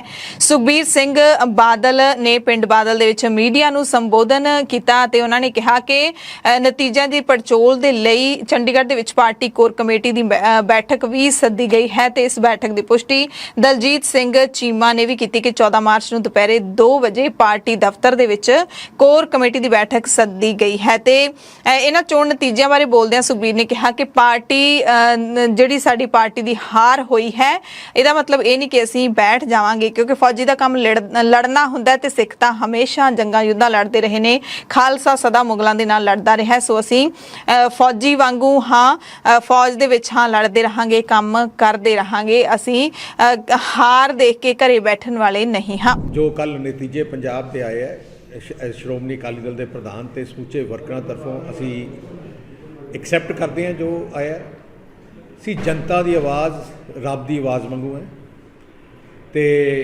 ਅਸੀਂ ਸਿਰ ਝੁਕਾ ਕੇ ਅੱਜ ਨਤੀਜਿਆਂ ਨੂੰ ਐਕਸੈਪਟ ਕਰਦੇ ਹਾਂ। ਅਸੀਂ ਪਾਰਟੀ ਦੀ ਮੀਟਿੰਗ ਵੀ ਸੱਦੀ ਹੈ ਜਿੱਥੇ ਅਸੀਂ ਪੂਰੇ ਸਾਰੇ ਵਿਚਾਰ ਵੀ ਕਰਾਂਗੇ। ਇੱਕ ਬਹੁਤ ਵੱਡੀ ਜ਼ਿੰਮੇਵਾਰੀ ਆਮ ਆਦਮੀ ਪਾਰਟੀ ਨੂੰ ਦਿੱਤੀ ਗਈ ਹੈ। ਮੈਂ ਭਗਵੰਤ ਮਾਨ ਜੀ ਜੋ ਆਮ ਆਦਮੀ ਪਾਰਟੀ ਦੇ ਸੀਐਮ ਚਿਹਰੇ ਆ ਉਹਨਾਂ ਨੂੰ ਲੱਖ ਲੱਖ ਵਧਾਈ ਦਿੰਦਾ ਤੇ ਉਹਨਾਂ ਨੂੰ ਪਾਰਟੀ ਨੂੰ ਵੀ ਦਿੰਦਾ, ਕਿਉਂਕਿ ਜੰਗ ਵਿੱਚ ਹਰ ਪਾਰਟੀ ਨੇ ਆਪਣਾ ਪੂਰਾ ਜ਼ੋਰ ਲਾਇਆ ਤੇ ਮੈਂ ਖਾਸ ਕਰਕੇ ਸ਼੍ਰੋਮਣੀ ਅਕਾਲੀ ਦਲ ਦੇ ਵਰਕਰਾਂ ਦਾ ਧੰਨਵਾਦ ਕਰਨਾ ਚਾਹੁੰਦਾ।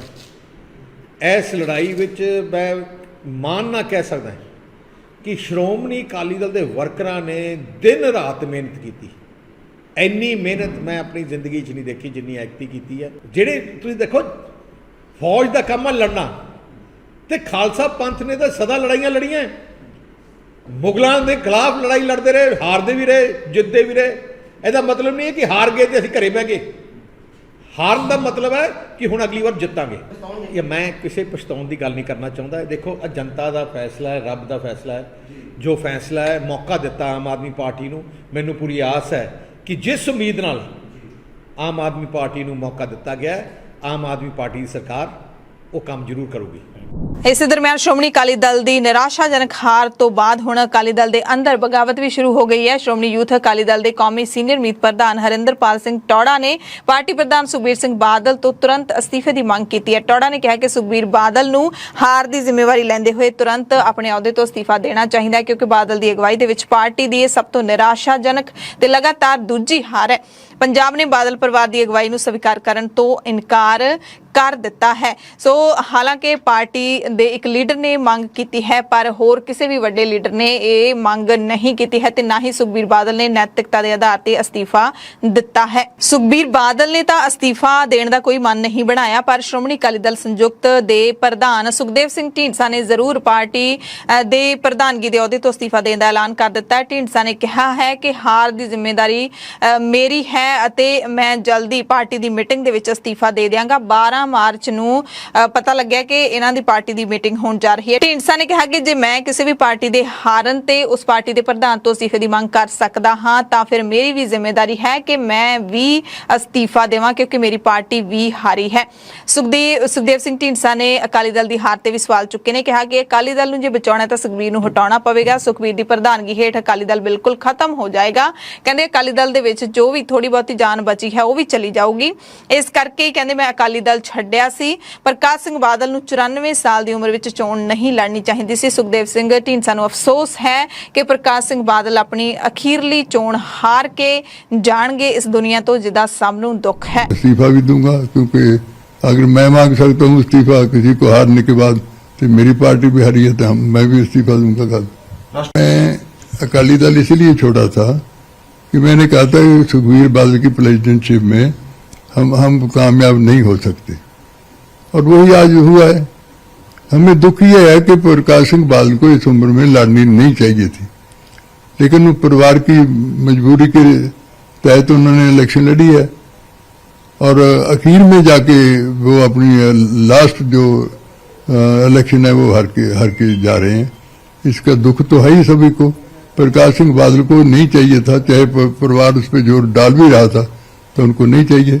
मैं आज भी कहता हूं कि अगर अकाली दल को बचाना है, अकाली दल को उन्हें, तो सुखबीर को छोड़ना ही पड़ेगा। मेरी पहले भी ये बात थी, आज भी यह लेगा। अभी अगर नहीं छोड़ेंगे कि 3 मेंबर जीते हैं उनके, तो आज भी नहीं छोड़ेंगे फिर अकाली दल, तो उन्होंने खत्म कर ही दिया और इसमें थोड़ी बहुत जो जान है वो भी खत्म कर हो जाएगी। ਤੇ ਸੁਖਦੇਵ ਸਿੰਘ ਢੀਂਡਸਾ ਦੇ ਪੁੱਤਰ ਪਰਮਿੰਦਰ ਸਿੰਘ ਢੀਂਡਸਾ ਨੇ ਵੀ ਹਾਰ ਸਵੀਕਾਰ ਕਰਦਿਆਂ ਵੱਡੀ ਗੱਲ ਕਹੀ ਹੈ ਕਿ ਭ੍ਰਿਸ਼ਟਾਚਾਰ, ਹਰ ਤਰ੍ਹਾਂ ਦੀ ਮਾਫੀਆ, ਮਾੜੇ ਸਿਹਤ ਤੇ ਸਿੱਖਿਆ ਪ੍ਰਬੰਧ ਤੋਂ ਅੱਕ ਚੁੱਕੇ ਲੋਕਾਂ ਨੇ ਆਮ ਆਦਮੀ ਪਾਰਟੀ ਨੂੰ ਫਤਵਾ ਦਿੱਤਾ ਹੈ।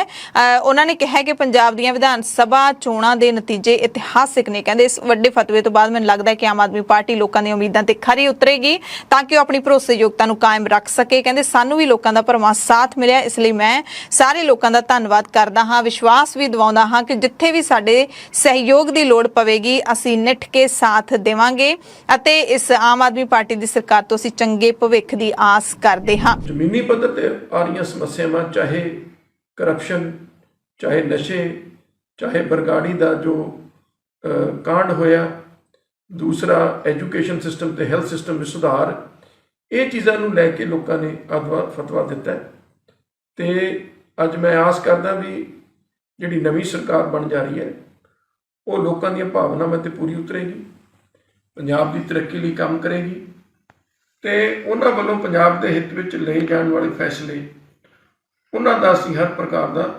ਸਮਰਥਨ ਕਰਾਂਗੇ ਤੇ ਜੋ ਲੋਕਾਂ ਦਾ ਫੈਸਲਾ ਹੈ ਉਹਦੇ ਅੱਗੇ ਅਸੀਂ ਸਿਰ ਝੁਕਾਉਣੇ ਆ। ਤੇ ਮੈਂ ਤਾਂ ਇਹ ਮੰਨਦਾ ਕਿ ਲੋਕਾਂ ਦੇ ਵਿੱਚ ਰੱਬ ਵਸਦਾ ਹੈ ਤੇ ਇਹ ਕੋਈ ਪੰਜਾਬ ਦੇ ਸਿਰਫ ਲੋਕਾਂ ਦਾ ਨਹੀਂ, ਇੱਕ ਰੱਬ ਦਾ, ਉਸ ਪਰਮਾਤਮਾ ਦਾ, ਅਕਾਲ ਪੁਰਖ ਦਾ ਫੈਸਲਾ ਹੈ। ਸੋ ਮੈਂ ਸਾਰੇ ਹਲਕੇ ਦੇ ਲੋਕਾਂ ਦਾ ਮੈਂ ਆਪਦੇ ਵੱਲੋਂ ਤਹਿ ਦਿਲੋਂ ਧੰਨਵਾਦ ਕਰਦਾ ਤੇ ਫਿਰ ਨਵੀਂ ਸਰਕਾਰ ਨੂੰ ਆਪਦੇ ਵੱਲੋਂ ਵਧਾਈ ਦਿੰਦਾ ਤੇ ਖਾਸ ਤੌਰ ਤੇ ਸਾਡੀਆਂ ਸਾਰੀਆਂ ਰਵਾਇਤੀ ਪਾਰਟੀਆਂ ਜਿਹੜੀਆਂ ਉਹਨਾਂ ਨੂੰ ਵੀ ਸਾਨੂੰ ਹੁਣੇ ਬੈਠ ਕੇ ਸੋਚਣਾ ਪਏਗਾ ਕਿ ਕਿਵੇਂ ਅਸੀਂ ਜਿਹੜਾ ਹੈ ਆਪਦੇ ਆਪ ਵਿੱਚ ਚੇਂਜਸ ਲਿਆ ਕੇ ਪੰਜਾਬ ਦੇ ਲਈ ਕੰਮ ਕਰ ਸਕਦੇ ਹਾਂ। ਬਹੁਤ ਬਹੁਤ ਧੰਨਵਾਦ। ਵਾਹਿਗੁਰੂ ਜੀ ਕਾ ਖਾਲਸਾ, ਵਾਹਿਗੁਰੂ ਜੀ ਕੀ ਫਤਿਹ। ਸੋ ਪੰਜਾਬ ਦੇ ਵਿੱਚ ਜਿਹੜੇ ਵੱਡੇ ਦਿੱਗਜ, ਵੱਡੇ ਥੰਮ ਸਿਆਸਤ ਦੇ ਹਾਰ ਗਏ ਨੇ, ਉਹਨਾਂ ਖਬਰਾਂ ਤੋਂ ਬਾਅਦ ਹਰ ਕੋਈ ਹੈਰਾਨ ਹੋ ਰਿਹਾ ਹੈ ਤੇ ਆਮ ਲੋਕ ਨੇ ਜਿਹੜੇ ਉਹ ਕਿਤੇ ਨਾ ਕਿਤੇ ਬਹੁਤ ਖੁਸ਼ ਹੋ ਰਹੇ ਨੇ ਕਿ ਬਹੁਤ ਹੀ ਜ਼ਿਆਦਾ ਹੰਕਾਰੀ ਹੋ ਗਏ ਸੀ ਸਾਰੇ ਲੀਡਰ, ਜਿਹੜੇ ਸਮਝਦੇ ਸੀ ਕਿ ਅਸੀਂ ਕਦੇ ਹਾਰ ਹੀ ਨਹੀਂ ਸਕਦੇ, ਪਰ ਲੋਕਾਂ ਨੇ ਐਤਕੀ ਸਭ ਨੂੰ ਤਾਰੇ ਦਿਖਾ ਦਿੱਤੇ ਨੇ। ਬਾਦਲ ਤੇ ਕੈਪਟਨ ਕਿਉਂ ਹਾਰੇ ਨੇ, ਇਸ ਬਾਰੇ ਲక్ష్ਮੀ ਕਾਂਤਾ ਚਾਵਲਾ ਖਾਸ ਤੌਰ ਤੇ ਬੀਜੇਪੀ ਦੀ ਸੀਨੀਅਰ ਲੀਡਰ ਹੈ, ਸਾਬਕਾ ਮੰਤਰੀ ਹੈ ਲక్ష్ਮੀ ਕਾਂਤਾ ਚਾਵਲਾ, ਇਹ ਖਾਸ ਤੌਰ ਤੇ ਬਾਹਰ ਆਏ ਨੇ ਅਤੇ ਬੋਲਿਆ ਕਿ 2022 ਚੋਣਾਂ ਦੇ ਵਿੱਚ 2 ਵੱਡੇ ਲੀਡਰਾਂ ਨੇ ਬਹੁਤ ਵੱਡੀਆਂ ਗਲਤੀਆਂ ਕੀਤੀਆਂ ਨੇ। ਚਾਵਲਾ ਨੇ ਵੀਡੀਓ ਜਾਰੀ ਕੀਤੀ ਹੈ, ਕਿਹਾ ਕਿ ਪ੍ਰਕਾਸ਼ ਸਿੰਘ ਬਾਦਲ ਅਤੇ ਕੈਪਟਨ ਅਮਰਿੰਦਰ ਸਿੰਘ ਨੂੰ ਚੋਣਾਂ ਨਹੀਂ ਲੜਨੀਆਂ ਚਾਹੀਦੀਆਂ ਸੀ। ਕਹਿੰਦੇ ਇੰਜ ਲੱਗਦਾ ਹੈ ਕਿ ਉਹਨਾਂ ਦੇ ਪੁੱਤਰ ਸੁਖਬੀਰ ਸਿੰਘ ਬਾਦਲ ਨੇ ਉਹਨਾਂ ਨੂੰ ਚੋਣ ਲੜਨ ਲਈ ਮਜਬੂਰ ਕੀਤਾ ਹੋਊਗਾ। ਤੇ ਦੂਸਰੀ ਵੱਡੀ ਗਲਤੀ ਜਿਹੜੀ ਕੈਪਟਨ ਨੇ ਕੀਤੀ ਹੈ ਕਿ ਉਹਨਾਂ ਨੂੰ ਨਾ ਤਾਂ ਪਾਰਟੀ ਬਣਾਉਣੀ ਚਾਹੀਦੀ ਸੀ, ਨਾ ही चोण लड़नी चाहिए सी, हुण चुपचाप बह जाना चाहिए सी। इस चुनावों में 2 लोगों ने बहुत बड़ी गलती की। पहली गलती तो हमारे बहुत ही आदरणीय सरदार प्रकाश सिंह बादल ने की, उनको चुनाव लड़ना नहीं चाहिए था, शायद उनके बेटे ने कंपेल करके लड़वाया होगा। और दूसरी गलती सरदार अमरिंदर सिंह ने की, ना उसको पार्टी बनानी चाहिए थी, ना उसको इलेक्शन लड़ना चाहिए था। खैर अपनी करनी पार उतरनी। इस बारी चोण मैदान दे विच एक होर पार्टी भी नितरी सी जिसका नाम है संयुक्त समाज मोर्चा ते एक अजिही पार्टी है जिस दे 93 दे विचों 92 उम्मीदवारां दीयां जमानतां जब्त हो गईयां ने। इत्थों तक कि संयुक्त समाज मोर्चे के मुखी बलवीर सिंह राजेवाल भी अपनी जमानत नहीं बचा सके। समराला तो चोण मैदान विच हारे ने। सिर्फ 4676 वोटां मिलियां राजेवाल नूं, जिहड़ियां कि कुल वोटां दा सिर्फ 3.5% बनदियां ने। इस मोर्चे दे वल्लों खड़े कीते गए उम्मीदवारां दे विचों सिर्फ लखा सिधाणा जिहड़े मौड़ तो उम्मीदवार सीगे ओही अपनी जमानत बचा सके ने। लखे नूं मौड़ तो 2891 वोटां ਪਈਆਂ ਨੇ ਜਿਹੜੀਆਂ ਕਿ 20% ਤੋਂ ਵੱਧ ਬਣਦੀਆਂ ਨੇ। ਤੇ ਇਸ ਨਮੋਸ਼ੀ ਭਰੀ ਹਾਰ ਤੋਂ ਬਾਅਦ ਪ੍ਰੇਮ ਸਿੰਘ ਭੰਗੂ ਜਿਹੜੇ ਕਿ ਮੋਰਚੇ ਦੇ ਸੀਨੀਅਰ ਲੀਡਰ ਨੇ, ਉਹਨਾਂ ਕਿਹਾ ਕਿ ਲੋਕ ਬਦਲਾਅ ਭਾਲ ਰਹੇ ਸੀ ਤੇ ਉਹਨਾਂ ਨੇ ਆਮ ਆਦਮੀ ਪਾਰਟੀ ਵਿੱਚ ਬਦਲਾਅ ਦੇਖਿਆ ਹੈ, ਪੁਰਾਣੀਆਂ ਪਾਰਟੀਆਂ ਨੂੰ ਨਕਾਰ ਦਿੱਤਾ। ਕਹਿੰਦੇ ਸਾਡੀ ਪਾਰਟੀ ਦੀ ਕਮਜ਼ੋਰੀ ਇਹ ਰਹੀ ਹੈ ਕਿ ਅਸੀਂ ਲੇਟ ਚੋਣ ਮੈਦਾਨ ਦੇ ਵਿੱਚ ਨਿਤਰੇ ਹਾਂ, ਇਸ ਕਰਕੇ ਸਾਡੇ ਹੱਕ ਵਿੱਚ ਵੋਟਾਂ ਨਹੀਂ ਬਦਲ ਸਕੀਆਂ, ਅਸੀਂ ਲੋਕਾਂ ਦੇ ਫੈਸਲੇ ਨੂੰ ਸਵੀਕਾਰ ਕਰਦੇ ਹਾਂ। ਨਮੋਸ਼ੀਜਨਕ ਹਾਰਾਂ ਤੋਂ ਬਾਅਦ ਹੁਣ ਸਾਰੇ ਵੱਡੇ ਲੀਡਰ ਮੀਡੀਆ ਦੇ ਸਾਹਮਣੇ ਆ ਰਹੇ ਨੇ। ਪੰਜਾਬ ਕਾਂਗਰਸ ਦੇ ਪ੍ਰਧਾਨ ਨਵਜੋਤ ਸਿੰਘ ਸਿੱਧੂ ਨੇ ਵੀ ਬਿਆਨ ਦਿੱਤਾ ਹੈ। ਕਹਿੰਦੇ ਮੇਰੇ ਖਿਲਾਫ ਟੋਏ ਪੁੱਟਣ ਵਾਲੇ ਖੁਦ ਡਿੱਗ ਗਏ ਨੇ, ਮੈਨੂੰ ਨੀਵਾਂ ਕਰਨ ਦੀ ਕੋਸ਼ਿਸ਼ ਕੀਤੀ ਗਈ, 3-4 ਮੁੱਖ ਮੰਤਰੀ ਭੁਗਤ ਗਏ। ਕਹਿੰਦੇ ਜਿਹੜਾ ਪੰਜਾਬ ਨਾਲ ਇਸ਼ਕ ਕਰਦਾ ਉਹ ਹਾਰਾਂ ਜਿੱਤਾਂ ਨਹੀਂ ਵੇਖਦਾ। ਦਾਅਵਾ ਕੀਤਾ ਸਿੱਧੂ ਨੇ ਕਿ ਲੋਕਾਂ ਨੇ ਬਦਲਾਅ ਦੇ ਲਈ ਵਧੀਆ ਫੈਸਲਾ ਲਿਆ ਹੈ। ਸਿੱਧੂ ਕਹਿੰਦੇ ਮੇਰਾ ਮਕਸਦ ਪੰਜਾਬ ਨੂੰ ਮੂਹਰੇ ਲਿਜਾਣਾ ਹੈ। ਸਿੱਧੂ ਨੇ ਪੰਜਾਬ ਦੇ ਲੋਕਾਂ ਨੂੰ ਬਦਲਾਅ ਦੇ ਲਈ ਵਧਾਈ ਵੀ ਦਿੱਤੀ ਹੈ। ਕਹਿੰਦੇ ਲੋਕਾਂ ਦਾ ਫੈਸਲਾ ਰੱਬ ਦਾ ਫੈਸਲਾ ਹੁੰਦਾ ਹੈ ਤੇ ਉਸ ਨੂੰ ਨਿਮਰਤਾ ਨਾਲ ਸਵੀਕਾਰ ਕਰਨਾ ਚਾਹੀਦਾ ਹੈ। ਹਾਰ ਜਿੱਤ ਦਾ ਮਸਲਾ ਹੀ ਹੈ ਨਹੀਂ, ਪੰਜਾਬ ਕਿੱਦਾਂ ਜਿੱਤਣਾ ਮਸਲਾ ਇਹ ਹੈ। ਔਰ ਪੰਜਾਬ ਕਿਸ ਤਰ੍ਹਾਂ ਜਿਤਾਉਣਾ ਹੈ ਉਹਦਾ ਇੱਕ ਪ੍ਰੋਪਰ ਮਾਡਲ ਹੈ। ਤੁਸੀਂ ਦੇਖਿਓ ਉਸ ਮਾਡਲ ਤੋਂ ਕੋਈ ਹਿੱਲੂਗਾ ਨਹੀਂ। ਇਹਨਾਂ ਨੇ ਟੋਏ ਪੱਟੇ ਔਰ ਨਵਜੋਤ ਸਿੰਘ ਸਿੱਧੂ ਨੂੰ ਨੀਵਾਂ ਕਰਨ ਦੀ ਕੋਸ਼ਿਸ਼ ਕੀਤੀ। ਤੁਸੀਂ ਦੇਖੋ 100 ਗੁਣੇ ਖੂਹ ਚ ਡਿੱਗੇ ਕਿ ਨਹੀਂ ਕਿਤੇ। 3-4 ਤਾਂ ਮੁੱਖ ਮੰਤਰੀ ਭੁਗਤ ਗਏ। ਸਮਝਦਾ ਇਹ ਉਹਨਾਂ ਦੇ ਕਰਮਾਂ ਦੇ ਨਤੀਜੇ ਹੈ। ਜਿਹੇ ਜੇ ਬੀਜ ਕੋਈ ਬੋਊਗਾ ਅੰਕੁਰ ਉਹ ਜਿਹਾ ਹੀ ਫੁੱਟੂਗਾ, ਜਿਹਦੇ ਨਾਲ ਉਹਦੇ ਨਾਮ ਦੀ ਇੱਜ਼ਤ ਹੈ। ਐਂਡ ਤੱਕ ਮੈਂ ਲੜਦਾ ਰਿਹਾ, ਅੱਜ ਵੀ ਮੈਂ ਲੜ ਰਿਹਾ ਵੀ ਇਹ ਮਾਫੀਆ ਜਦ ਤੱਕ ਪਾਸੇ ਨਹੀਂ ਹੋਏਗਾ ਪੰਜਾਬ ਦੀ ਇਨਕਮ ਨਹੀਂ ਵਧੇਗੀ। ਲਾਅ ਐਂਡ ਆਰਡਰ ਨੂੰ ਛੱਡ ਕੇ ਹਰ ਮਸਲੇ ਦਾ ਹੱਲ ਪੰਜਾਬ ਦੀ ਇਨਕਮ ਹੈ। ਸੁਖਜਿੰਦਰ ਸਿੰਘ ਰੰਧਾਵਾ ਜਿਹੜੇ ਕਿ ਆਪਣੀ ਸੀਟ ਜਿੱਤ ਗਏ ਨੇ, ਉਹਨਾਂ ਨੇ ਕਿਹਾ ਕਿ ਕਾਂਗਰਸ ਨੂੰ ਆਤਮ ਮੰਥਨ ਦੀ ਲੋੜ ਹੈ। ਖਾਨਾ ਜੰਗੀ ਨਾਲ ਲੋਕਾਂ ਵਿੱਚ ਗਲਤ ਸੁਨੇਹਾ ਗਿਆ ਹੈ। ਪਾਰਟੀ ਦੇ ਅੰਦਰ ਹੀ ਸੀਐਮ ਦੀ ਇੱਜ਼ਤ ਨਹੀਂ ਕੀਤੀ ਗਈ, ਯਾਨੀ ਕਿ ਕਿਤੇ ਨਾ ਕਿਤੇ ਸਿੱਧੂ ਦੇ ਉੱਤੇ ਵਾਰ ਕਰਦੇ ਦਿਖਾਈ ਦਿੰਦੇ ਨੇ। ਰੰਧਾਵਾ ਨੇ ਕਿਹਾ ਕਿ ਕਾਂਗਰਸ ਦੇ ਵਿੱਚ ਰਾਜੀਵ ਗਾਂਧੀ ਦੇ ਸਮੇਂ ਵਰਗਾ ਅਨੁਸ਼ਾਸਨ ਨਹੀਂ ਰਿਹਾ।